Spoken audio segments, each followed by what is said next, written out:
Timothy Burns, Tim to his friends, looked at his cell phone after leaving a message from Candace, or Candy, as she liked to be called, his wife of 5 years. He had just signed a service contract with a large California company that had offices throughout the country. He knew his boss, Jake Hudson, would be extremely pleased as the new contract meant a significant expansion of his IT firm. The new contract also meant a significant increase in his salary. Maybe now, he thought, he and Candy will finally be able to start their own family, as they had planned. But he had concerns that had begun to creep into his mind after his camping trip with Jake a little over a week ago. There was something a little different about her when they returned from their trip. It seemed like her mind was on something else most of the time, and she was starting to get a little snappy with him. But that was not all. He noticed something else when they got home and threw their clothes into the laundry basket. A pair of her panties had something in the gusset. He picked them up and noticed that whatever it was already hardened and had a very distinctive smell. Then it dawned on him, and he felt as if his whole world had collapsed. He vowed to find out the truth. He knew he would be heading to the West Coast, so he visited an attorney to see what his options were. If Candy cheated, he thought, it would be the end of their marriage. "Are you sure that your wife is cheating on you?" asked Ruby Hawkins. Ruby was a lawyer who specialized in family law and divorce and was recommended to him by a friend who had just divorced his wife for cheating. "Not 100%, he said, "but I need to know, and if that's the case, I want a divorce." "Well then," said Ruby, "most divorces in this state occur without anyone's fault. You can file on the grounds of adultery, but you will need compelling evidence." "Do you mean, for example, photographs or videos?" Tim asked. "Yes," said Ruby. "If you want, I can instruct an investigator to follow her and find out for sure." "Yes, please," Tim said. "What can I expect during a divorce?" "Well, since she makes about the same amount as you do from your teaching job, there's a chance that we can save you from having to pay her any child support," Ruby said.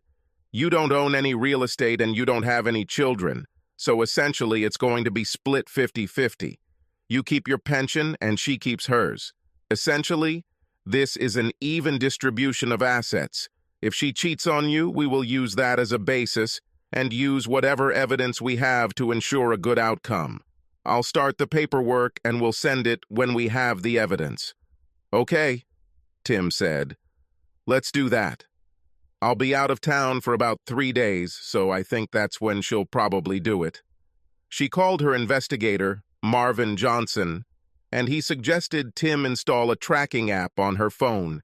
He also gave Tim a device to record phone calls on his landline and an audio recorder, which he hid in her purse. Tim hated doing this, but he had to know the truth.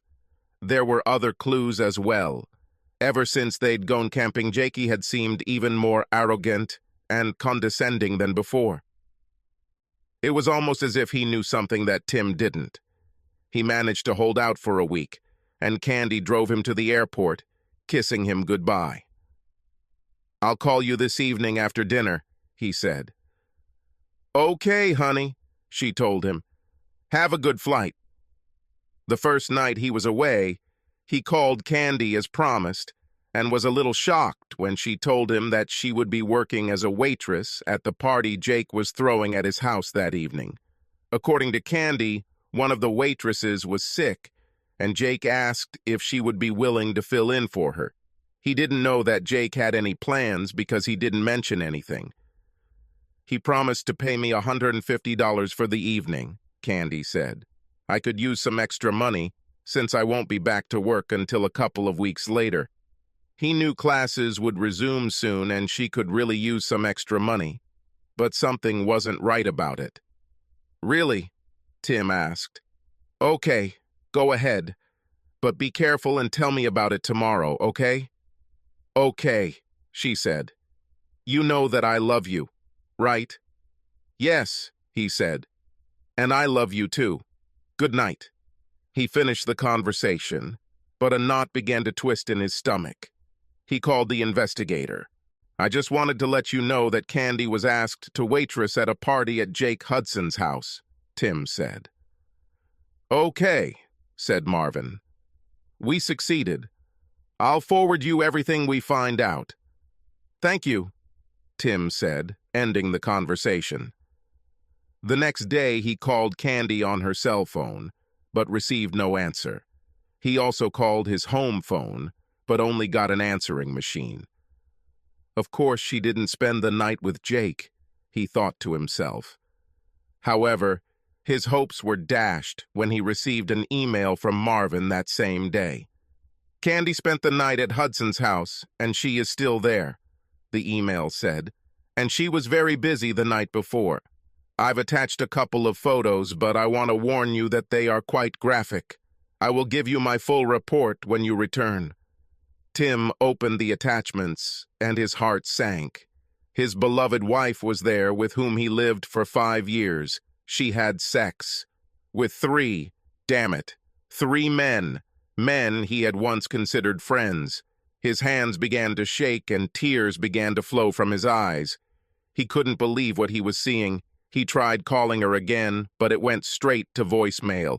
He also tried to call his home phone, but only got an answering machine. He didn't leave any message and went to the hotel bar to drown his sorrows. The next morning, he checked the tracker and found that Candy's phone was still at Jake's house, which meant she was probably still there. Marvin confirmed this assumption with an email that contained 2 more photographs of his wife. The nature of the photographs was the same as the previous ones, but with 10 men, including Jake, his son Mike, and 5 more employees of Jake's IT company. He had once considered all these people to be reliable colleagues, but that was no longer the case. He didn't recognize the other 3 and assumed they were Mike's friends. He completed his business with the California client and, contract in hand, checked out of the hotel and caught an early flight home. He caught a taxi at the airport and noticed that Candy's car was missing when he arrived home. Checking the tracker, he saw that her phone was still in Jake's house. He went inside, changed his clothes, and called Ruby's office. He was surprised when her receptionist said that she was free and could see him in the afternoon. He called Candy on her cell phone and was surprised when she answered. She seemed out of breath when she answered. "Hello?" she asked. "Hi, it's me, Tim," he said. "Where are you?" "I'm home.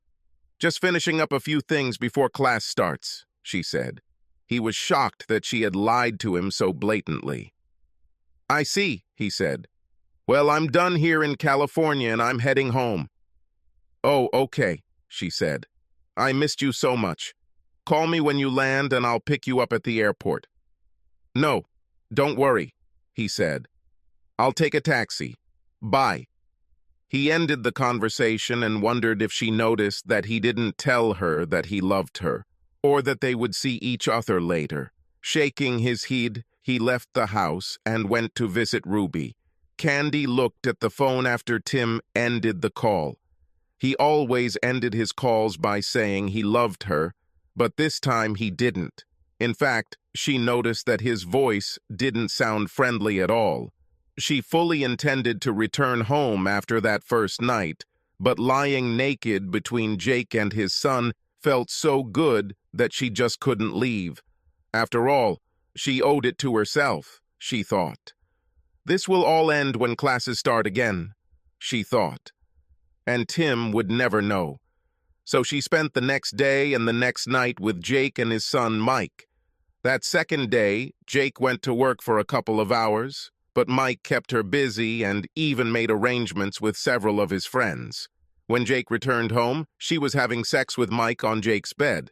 When they finished, Jake sat up and looked at her. "So maybe I should send your husband somewhere more often," he said with a sly smile. "You know that my classes are resuming soon?" she said. "So I won't be available for a week. I wouldn't dare do anything like that while he's still at home." "Why not?" Jake asked. "Maybe for a change he would enjoy seeing how real men treat you." Jake and Mike both laughed at this. "Well, I have to admit I had a great time," she said. "But I still love Tim, and I don't want to hurt him." "Well, maybe I can see to it that he gets sent away for the weekend," Jake said. "That way you can come and play with us in the house." "Sounds funny," she said. "But at some point he will find out anyway. Tim is not a fool, you know." "Don't worry," Jake said, picking up his video camera. "I'll take care of Timmy boy. There is only one thing." "What is this?" she asked. "I don't want you to have sex with him anymore," Jake said. "Now you belong to us. Understood?" "But how will I do this?" she asked. "You'll think of something," Jake said. "Come up with some excuse. You know, like, I have a headache, or something like that." "Okay, I'll try," she said. Later that day, several of Mike's friends came over and had the opportunity to try Candy's products. Jake invited a few single guys from the group. She was now officially a party slut and enjoying it. Tim was simply shocked when he saw all the evidence Marvin had collected. In addition to the photographs, he had 2 DVDs of videos of his wife performing a variety of roles with several men, things she would never do for him. His love for her faded after he witnessed her debauchery.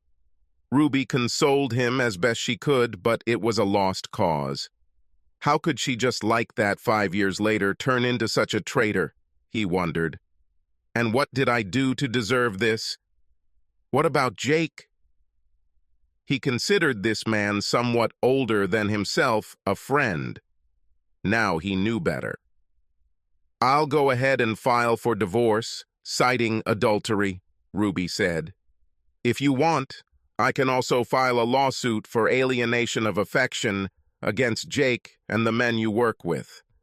These types of lawsuits don't usually go very far, but I think we can get a good settlement." "Do what you have to do," Tim said. "Just don't do anything stupid," Ruby said. "I don't want to post bail for you from jail." Tim shook his head. "Don't worry," he said.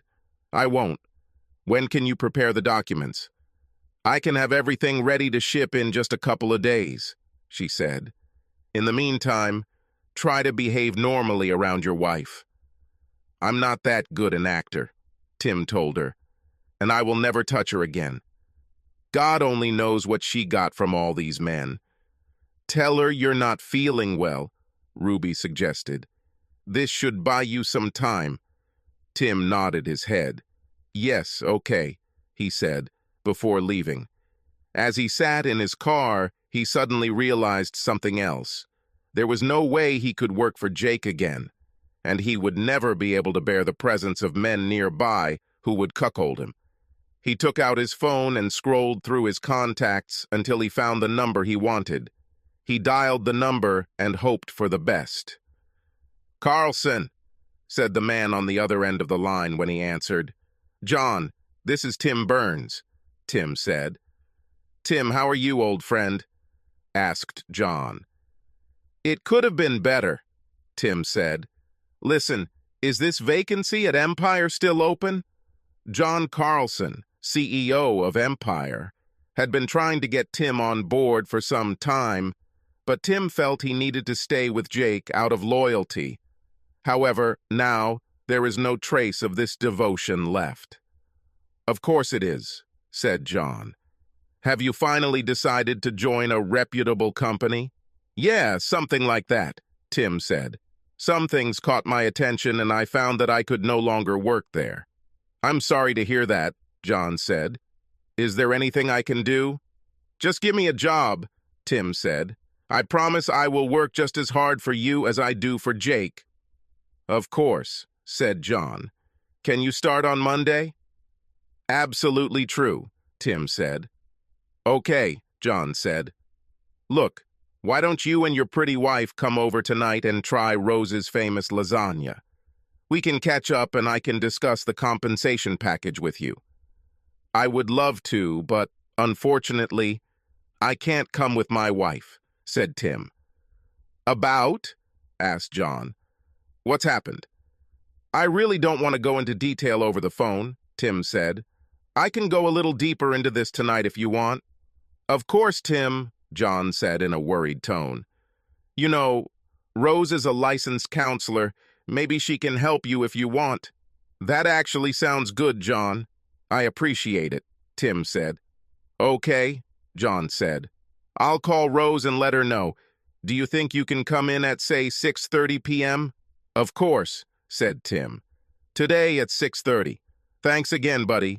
With pleasure, said John. They ended the conversation, and Tim felt as if a huge weight had been lifted off his back. He started the car and headed home. When he got there, he noticed that Candy still hadn't returned from Jake's house. He grabbed his briefcase and went inside. He took a shower, changed clothes, and sat down at the computer, where he wrote a letter of resignation. Candy finally arrived around 5 p.m. and noticed her husband sitting at the computer.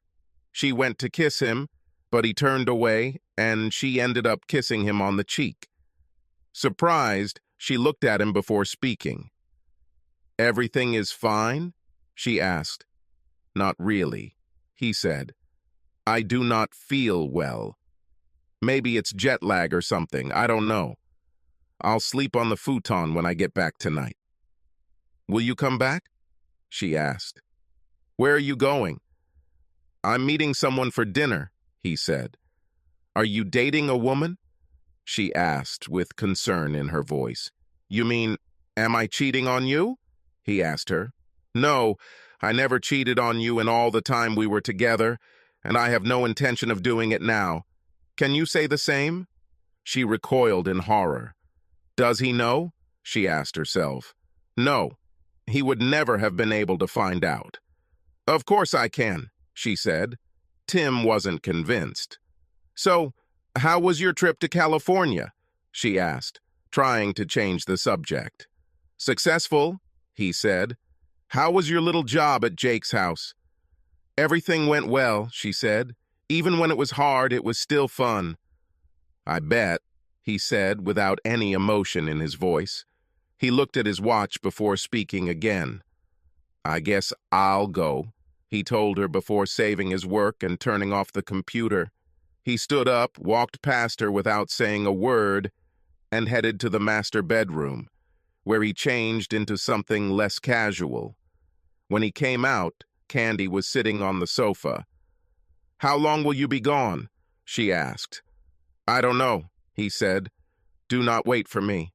Bye." He grabbed his keys and headed to the door.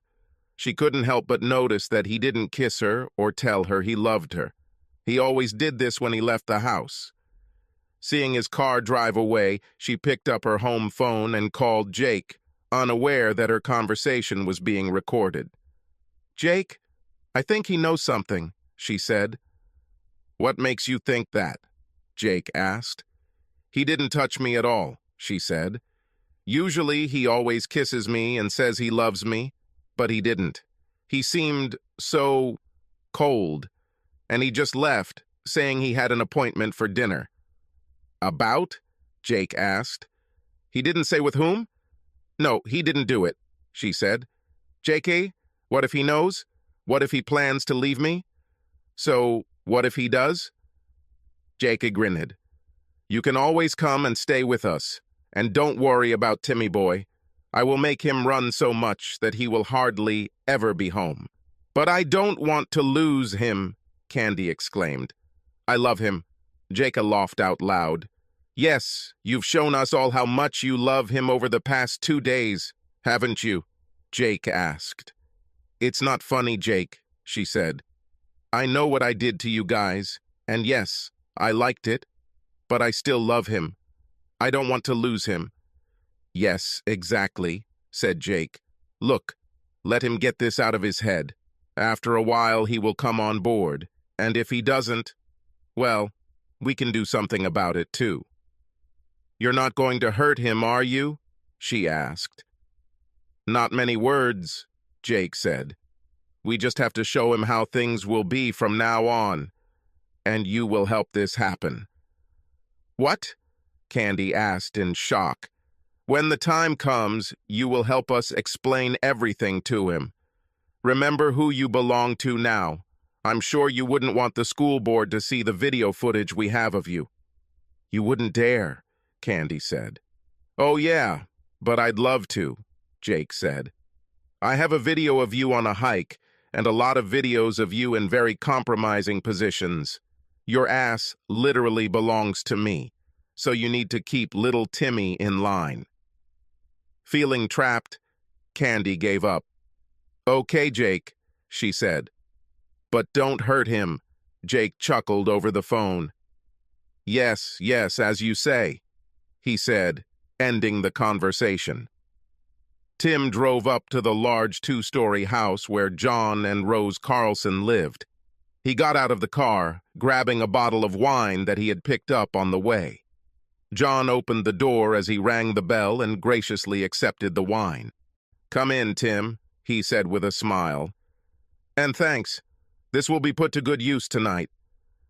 John led Tim to the dining room where Rose was waiting for him with her lasagna. Tim, please meet my wife Rose, John said.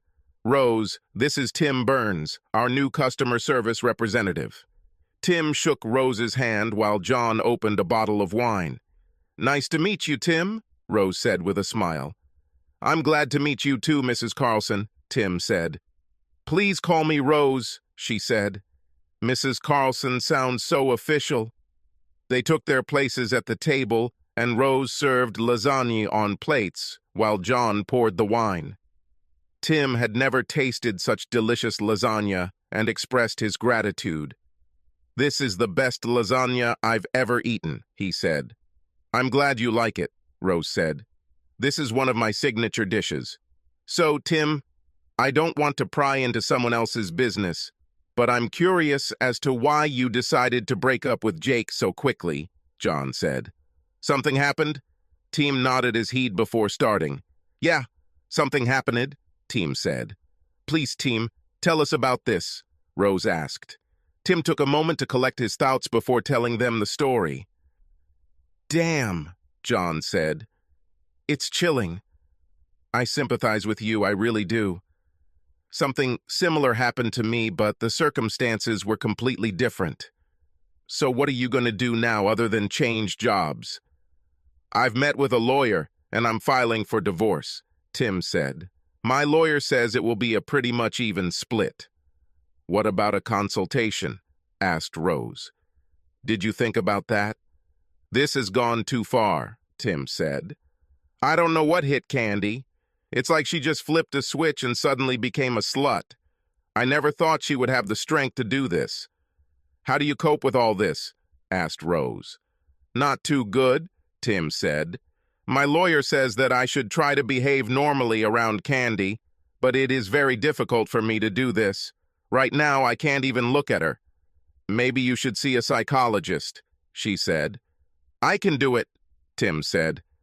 Trust me, Rose is the best in the business, John said. I think she can help you get through this if you want. In addition, this is included in your social package. That's definitely a plus, Tim said, laughing. I'm serious, John said. Rose was a godsend when I needed her. I know she can help you too. He turned to Rose. What do you think? Can you fit it into your schedule? Of course, she said. I think an hour a week should do the trick. What do you say about this, Tim? Tim thought about this proposal before answering. Okay, I'll do it, he said. John smiled and patted Tim on the shoulder. A good man, he said. I will make sure that you have the time necessary for consultation. Deal with Rose and let me know what you come up with. I'll do that, thanks, Tim said. Now, if you don't mind, honey, Tim and I will retire to my office to discuss his new job, John said. I don't mind at all, she said with a smile. And I'm looking forward to working with you too, Tim. Thank you, Tim said, standing next to John. They retired to John's home office, where he poured them each a glass of brandy. They spent the next 2 hours discussing his new job. By the time they finished, Tim felt like he was taking control of his life again. Tim shook John's hand and headed back home. It was around 10 p.m. when Tim arrived at his house. He looked around and saw that the lights were still on in his house. He hoped Candy was there alone. He got out of the car, walked into his house, and saw Candy sitting on the sofa. "So, how did your little meeting go?" she asked. "Very good, thank you," he said. "Now, if you don't mind, I'll go to bed. Good night." He went into the second bedroom, where his computer was, and began to undress. "Are you sleeping here now?" Candy asked from the door. "Yes," said Tim. "I'm still not feeling well, so I'll sleep on the futon." "This is problem?" No. I think not," she said. "It's just that you've been gone for 3 days, and I was hoping that we could, play a little." "I'm not in the mood today," Tim said. In fact, the thought of touching her right now made him disgusted. "Okay," she said quietly. "Maybe tomorrow?" "I don't know," he said. "Let's see." She nodded her head and turned away. She couldn't help but wonder if he even knew anything about her actions lately. The next day, he got up before Candy, grabbed his resignation letter, and poured himself a cup of coffee. He saw Candy's purse on the kitchen table and grabbed the audio recorder, then downloaded the audio recording of yesterday's phone call. He left the apartment without saying goodbye or telling Candy that he loved her. She heard the door close as he left and went to bed. Tears rolled down her cheeks. When he got to the office, he barely spoke to anyone. He greeted his secretary, then walked into his office and closed the door. He was gathering his things when Jake walked into his office. "What is this?" Jake asked. Tim reached into his briefcase and pulled out 2 envelopes. "One of them is a signed contract from California," he said. "And the second is my resignation, effective immediately. I believe you owe me a bonus for getting the California bill, and you owe me my final salary along with the rest of my vacation." "Resignation?" Jake asked in shock. "What the hell? Why are you leaving? I need you." "Seriously?" Tim asked. "You really don't know why? Do you think I'm stupid or something? You know that's not true. To be honest, some things caught my attention, and I decided I couldn't work here anymore. So I got a job at another company. I'll be leaving you in just a few minutes." Then I went to the HR department. "Wait, Tim, can't we talk about this?" Jake asked. Tim shook his head. "There's nothing to talk about, Jake," Tim said. "I'm over it. Finished. I considered you my friend, but you stabbed me in the back and ruined my marriage. You can find someone else to cuckold." "So that's what it's all about," Jake said. "Well, just so you know, your wife was more than willing to have sex with me. We shouldn't let something like this ruin your career. Just go with the flow for a while.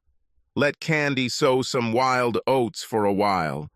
When she's done, she'll be all yours again." Do you really think I would agree to something like that?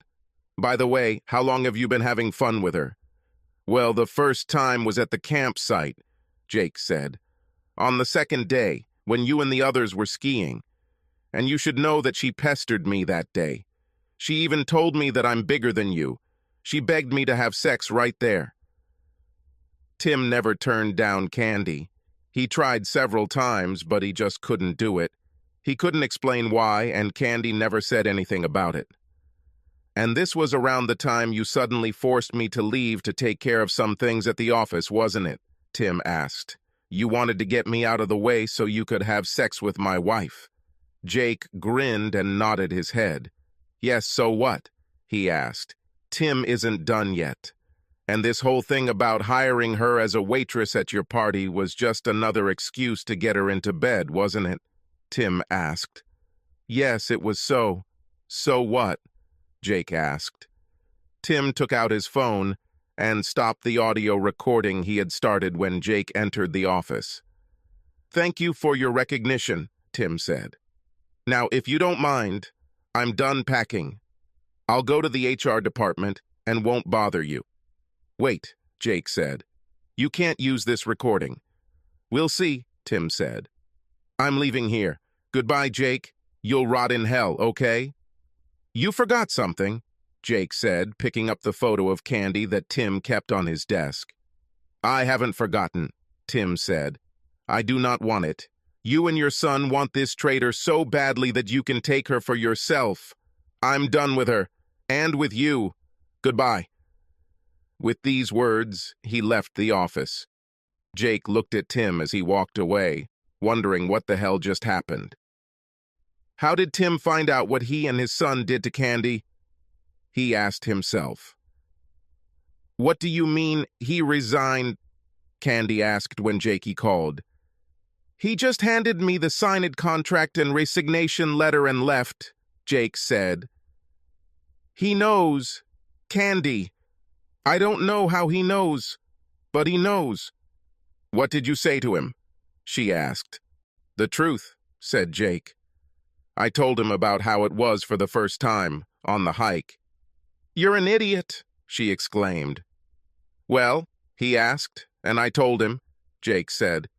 He also left a photograph of you, which he kept on his desk. He said he didn't need it. Amazing, she said, tears streaming down her cheeks. So what should we do now? She asked. It's not my problem, Jake said. He's your husband. You can handle this.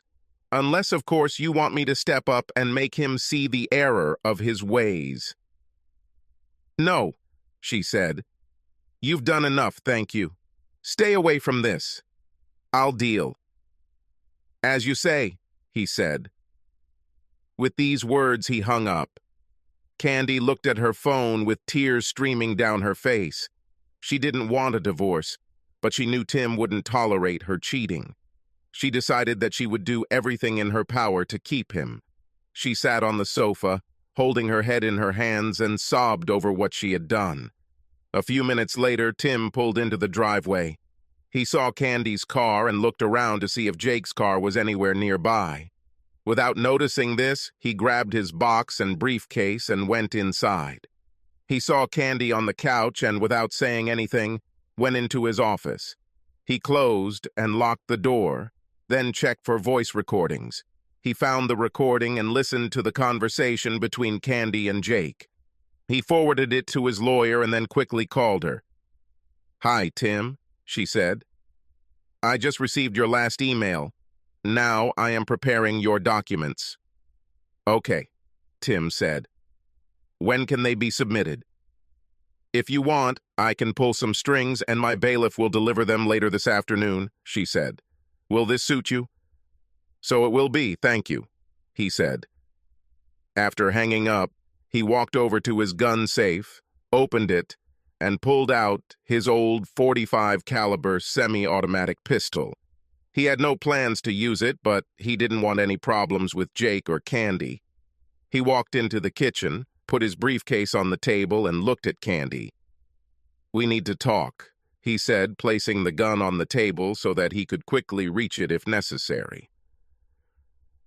Is this really necessary? She asked, pointing to the gun. I hope not, he said. I just want to make sure in case your lover decides to break in here. My lover? She asked. Don't play coy, he said. I'm not in the mood for your games. Now sit down. We need to discuss something. She sat down scared, not knowing what her husband was going to do. First things first, Tim said. Later today, someone will come by and give you the papers. Candy recoiled in shock. Divorce? She asked. Why? I don't want a divorce. I love you. Bullshit, Tim said. I know everything about you, Jake, his son, and everyone else you've been having fun with the last few days. So, I filed for divorce on charges of adultery." "Adultery?" she asked. "You don't have any evidence of this." Tim smiled, taking out an envelope. He posted several time-stamped photos, all of which clearly showed her having sex with multiple men, including Jake. "I also have video and audio," Tim said. "Would you like to watch?" She shook her head, realizing that it was a hopeless matter. "Okay," he said. "Considering the circumstances, I was more than fair. No support. You get half of what's in the bank, and we each get to keep our pension. You can take all your things. I've already paid and canceled your credit card. I have a cashier's check for your half of what's left. There is also a restraining order that says you must stay at least 150 meters away from me, my place of residence and my place of work. So from now until you are served with the documents, you have time to pack out your trash." "Are you kicking me out?" she asked, and tears flowed down her cheeks. "That's pretty much it," he said. "But what if I decide to contest the divorce?" she asked. Tim laughed. "I don't think that would be very wise," he said. "What do you think the school board would say if some of these photos and videos just happened to appear? Do you think the parents of your students would want someone like you to teach their children? I know not." "You won't dare!" she exclaimed. "Do you want to take this chance?" Tim asked. Candy looked down for a moment before shaking her head. "No," she said.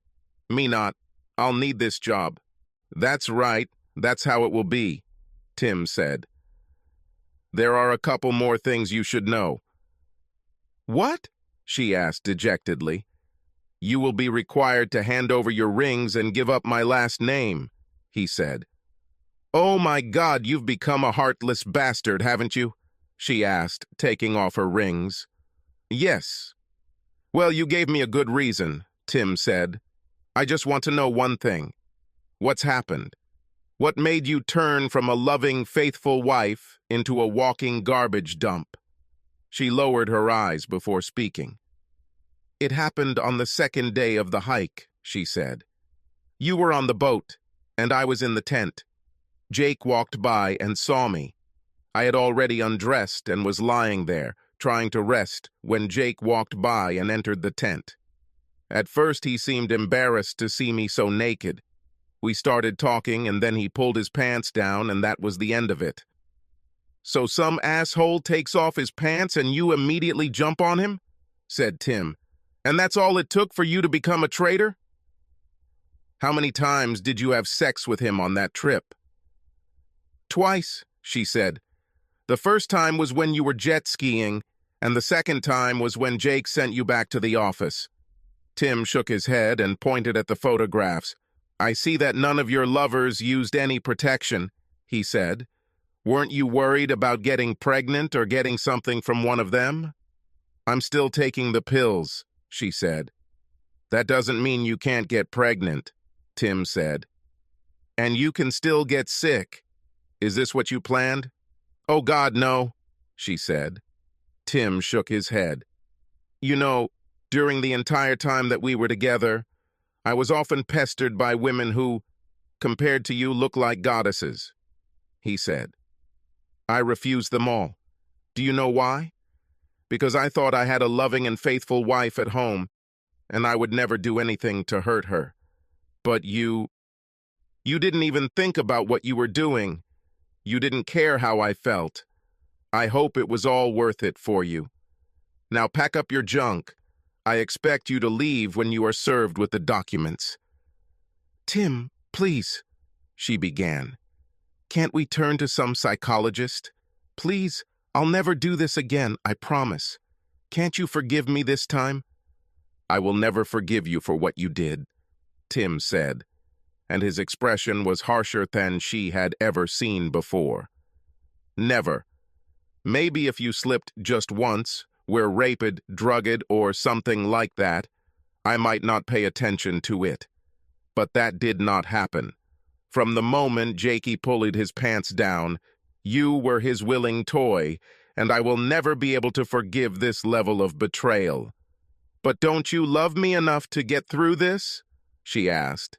He shook his head. No, I can't stand the sight of you right now, he said. The sooner you disappear from my life, the better. Now go and start getting ready. Everything you leave behind will either be burned, thrown away, or donated to Goodwill. Sobbing, she got up and went to the master bedroom to pack her things. Tim watched as Candy pulled out one full garbage bag after another. She stopped and looked at him. Can you at least help me carry this to the car? She asked.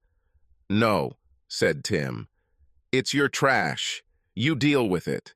And remember, everything you leave behind will either be burned or thrown away. This includes photographs and your wedding dress. Would you burn my wedding dress? She asked.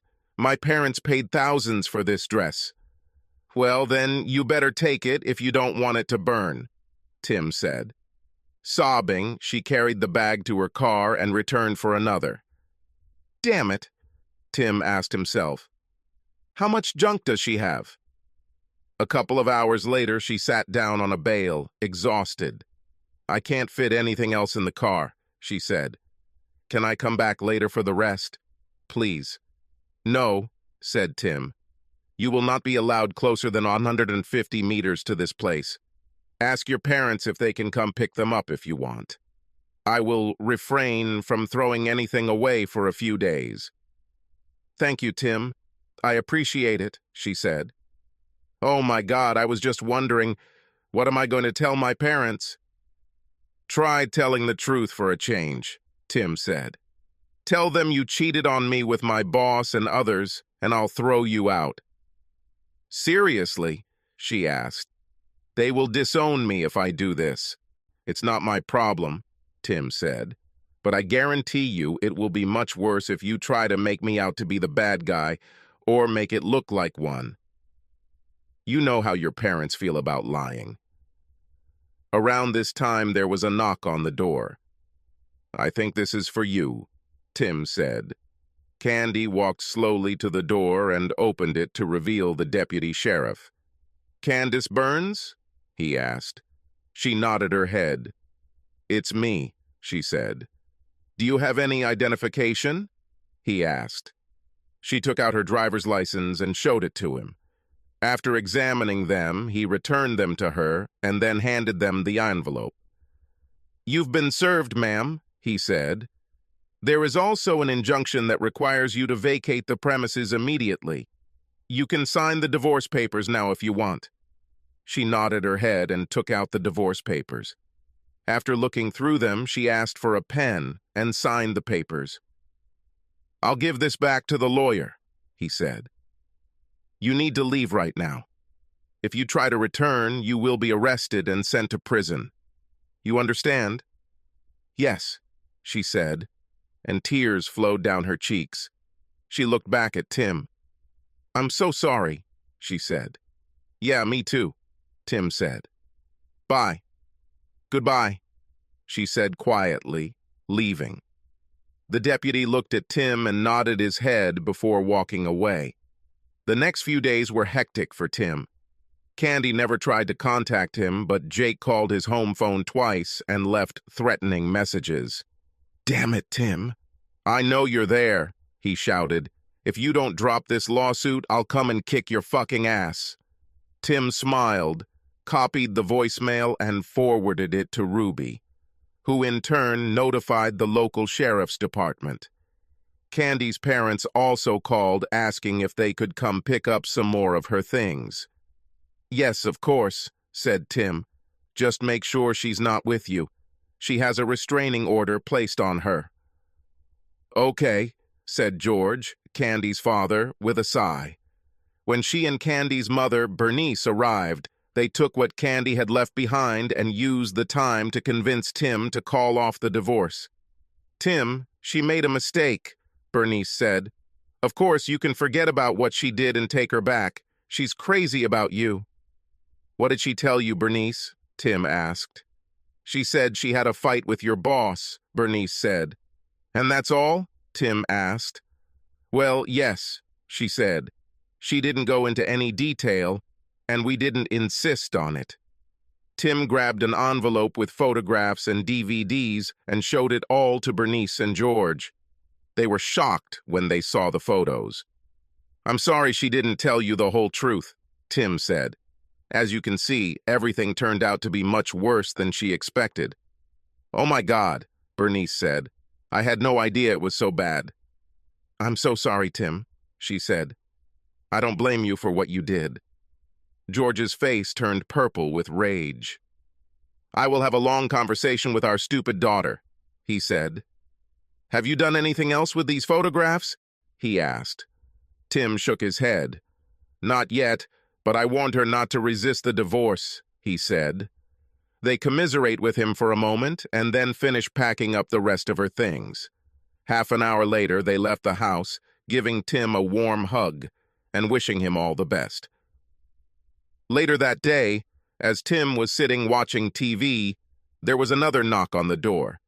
He looked through the peephole and saw Jake, Mike, and two of Tim's former work colleagues.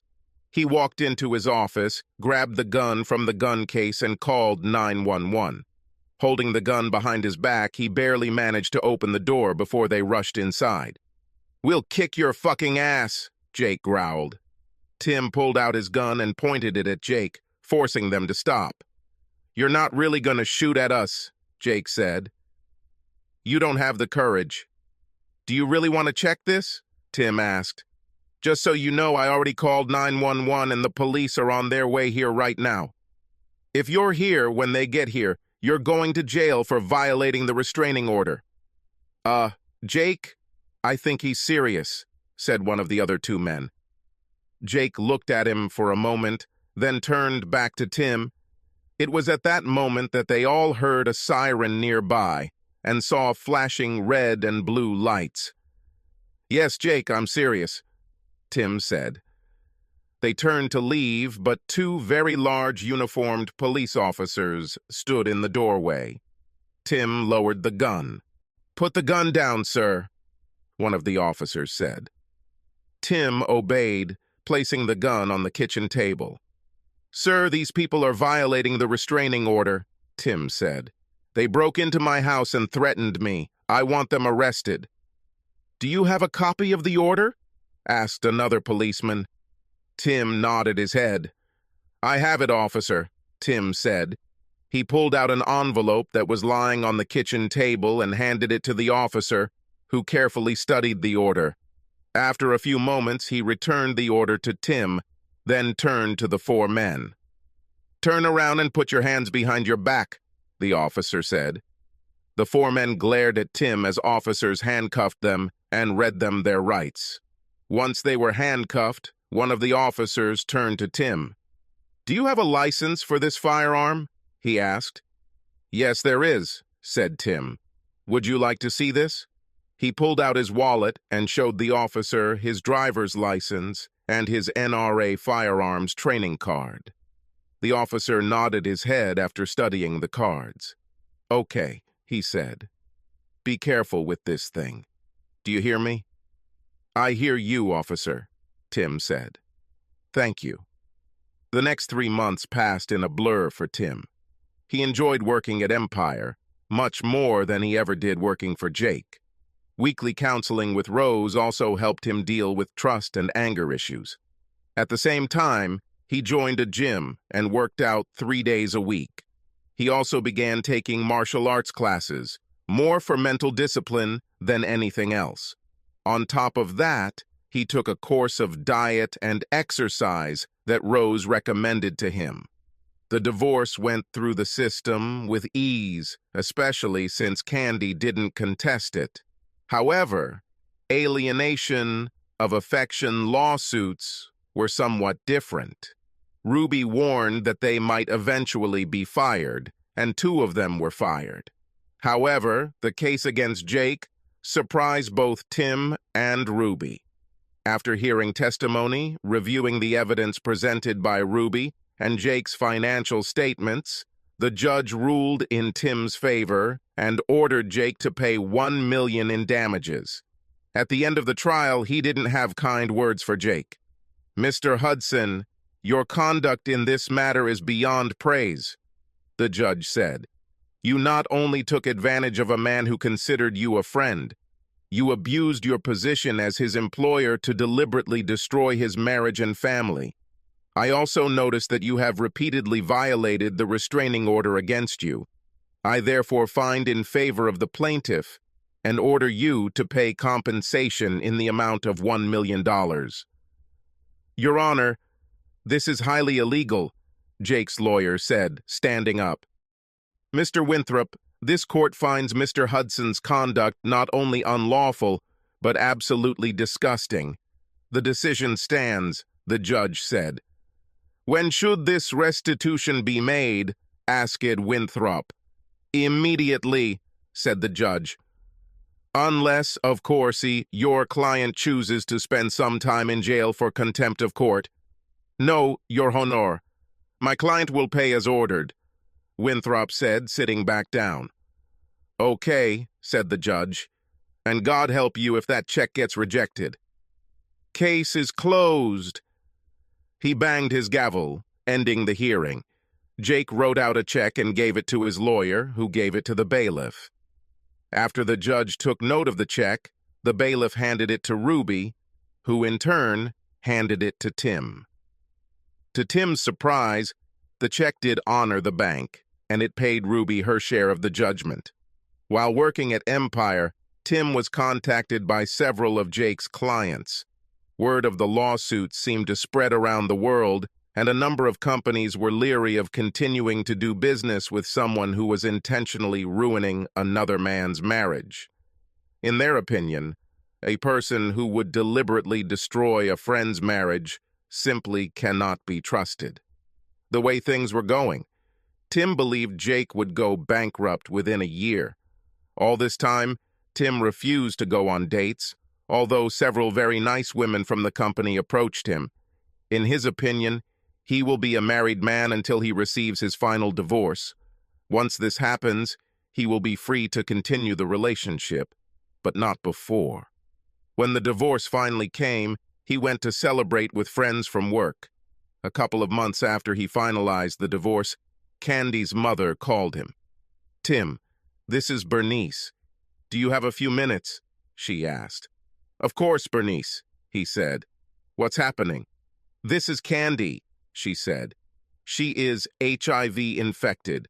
She just received her test results." "I'm sorry to hear that, Bernice," Tim said. "But to be honest, I'm not surprised. Besides, we're officially divorced now, so there's nothing I can do about it. She is not covered by my insurance, and I am not responsible for her." "I know," Bernice said.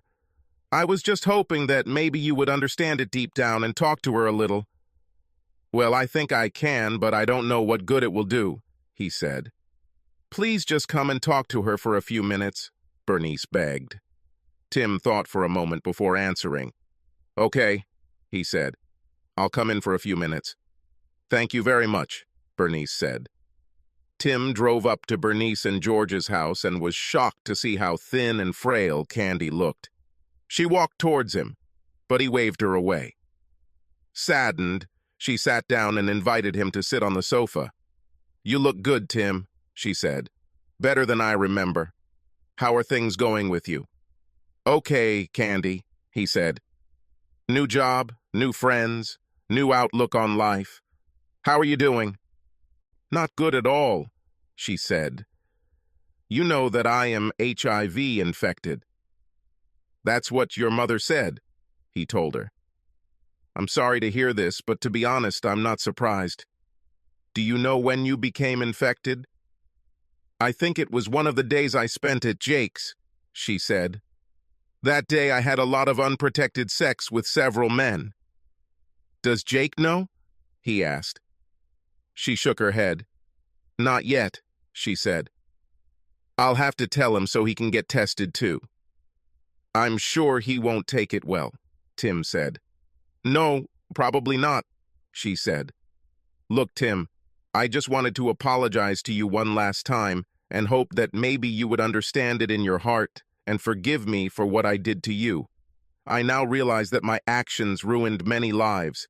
I could have said no at any time, but I didn't. I was stupid and greedy, and I let my hormones get the better of my rational mind. And now I'm paying for it. I had the best husband and lover a girl could ask for, and I gave it all up for something new a few days ago.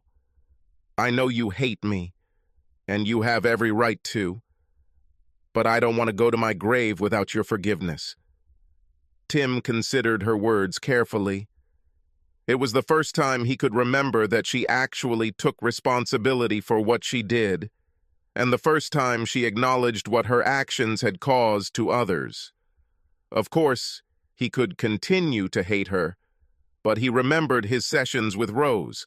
Holding a grudge against Candy won't help him move on. He nodded his head. "Okay, Candy," he said. "I forgive you." She cried, sitting in a chair. He thought about pulling her into his arms and started to stand up, but she waved him off. "Thank you so much, Tim," she said through tears.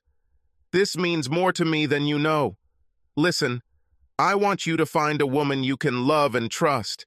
Marry her and have children. I'm over it. I'm done.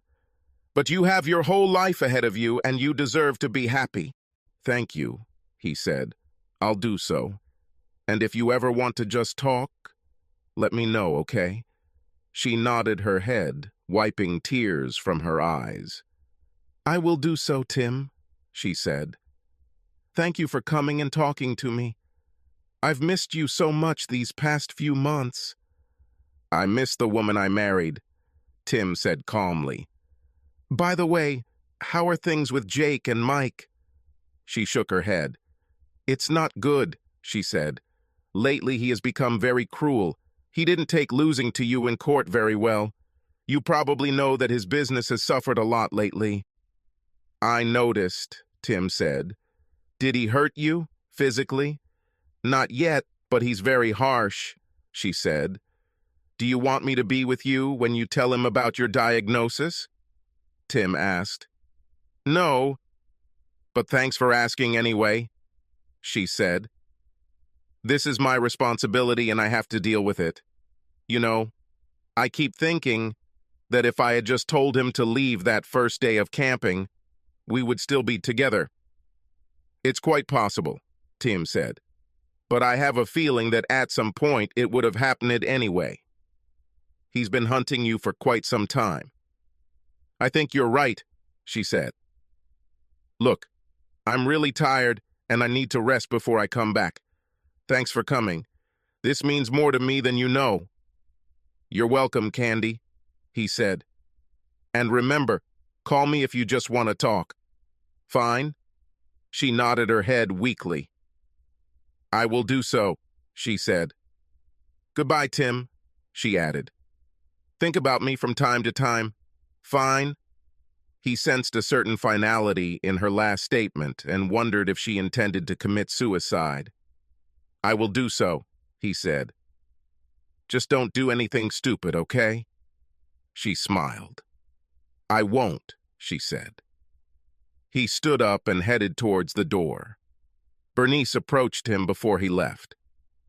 "Thank you, Tim," she said, hugging him. "It means more to her than you think, and for me too." "You're welcome, Bernice," he said. "Keep an eye on her, okay?" "I will do so," she said. A couple of weeks later, Tim was sitting on his couch, eating dinner and watching the evening news, when he heard a report that caught his attention. The bodies of a local businessman, his son, and a woman believed to be the man's mistress were found earlier today in what police believe was a double murder-suicide, the presenter said. Jacob Hudson, president and founder of Hudson Consulting, along with his son and a woman who has not yet been identified, were found dead. All three were victims of gunshot wounds, authorities said. Police are investigating the incident and more details will be provided as they are released. After recovering from his initial shock, Tim called Bernice. She was sobbing when she answered the phone. "Bernice, what's going on?" he asked. "We just got word that Candy is dead," she said. "Looks like that bastard Jake shot her, then his own son, and himself." "Oh my God," Tim said. "I saw the news report and hoped it wasn't her." "I am so sorry." "That's her," Bernice said. "Do the police have any idea why this happened?" Tim asked. "They're not 100% sure," she said, "but I'm pretty sure she told Jake about her HIV and he lost his mind. They are now conducting an autopsy." "I'm really sorry, Bernice," Tim said. "I want you to know that I never wanted this to happen." "I know, Tim," she said. "Candy made her own bed and paid for it. Still, it's hard to lose your only child like that. I'm just glad you were able to make peace with her. I like to think she's in a better place now." "Fine, let me know if there is anything I can do," he said. "Thank you, Tim," she said. Candy's memorial service was held a couple of weeks later, and Tim took the day off work to be there with her parents. According to the autopsy results, both Jake and Mike, like Candy, were found to be HIV positive. From what police were able to piece together, Candy told Jake about her diagnosis and said they should get tested. When Jake and Mike learned they too had tested positive, Hudson Sr. shot her in the head, then his son, and finally shot himself. Tim spent several days mourning Candy's death, remembering the good years they had spent together. Then one day, out of the blue, he received a visit from Cynthia Stone, another representative who worked on his team. "Hello, cowboy," she said. "Would you like to join us for happy hour tonight? You look like you could use some company." Tim thought about it for just a moment. He almost refused her, but then changed his mind. "What the hell," he said. "I could use some good company right now. Of course, I'll join you." "Well, then come to Hitchhikers after work, okay?" she asked, smiling. "I'll be there," he said. "Thanks for the invitation." So, the cycle of life continues, he thought when she left. Subscribe to our channel so that your second chaff doesn't cheat on you, and go ahead and listen to the next story, because this story is nothing compared to the next one.